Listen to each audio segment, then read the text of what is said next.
老房子呢又开始吃香了啊！中央已经明确定调了，2024年起啊，这两类人呢将从中受益。大家好，我是安哥。前几天呢，在某平台刷到一位拆迁的朋友啊，位置显示呢是在上海那边，但具体在哪个位置呢还是不太清楚。从评论区得知啊，就是和他一起拆迁的不在少数啊，赔偿款呢都在1500万往上，真是羡煞旁人。同样是老旧小区啊，同样是破败不堪的房子，别人赔偿1000多万，那是普通人一辈子都挣不到的。而有的小区呢，则是一文不值，别说拆迁了，就是旧改呢，也是需要反复研究的。不得不说呀，投胎还真是一个技术活。今年高层呢释放了2个信号，一呢就是对超大特大城市推进城中村一个改造，也就是说呢，大城市还有可能拆迁；二是旧改为主啊，拆迁为辅，其他城市呢能旧改的就旧改。这次旧改呢跟以往是大不相同的。首先呢，旧改不再仅限于什么加装电梯和粉刷一个外墙，这些呢都是面子工程。显然呢，想让老旧小区呢焕然一新，就要从量上往质的方面进行一个转变，比如说增加停车位，提高绿化率，新建老年活动场所，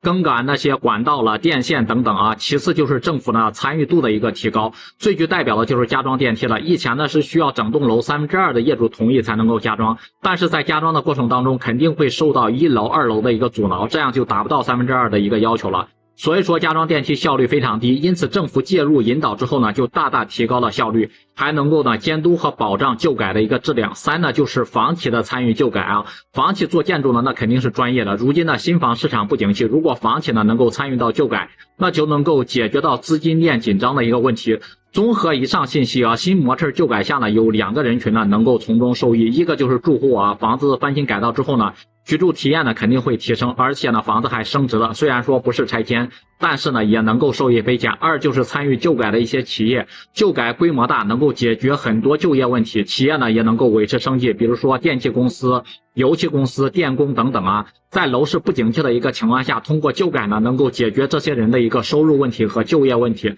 对此各位朋友你们是怎么看的？欢迎在评论区里面留言讨论。好了，本期视频我们就拍到这里，喜欢视频的朋友多多关注点赞支持，我们下期视频再见。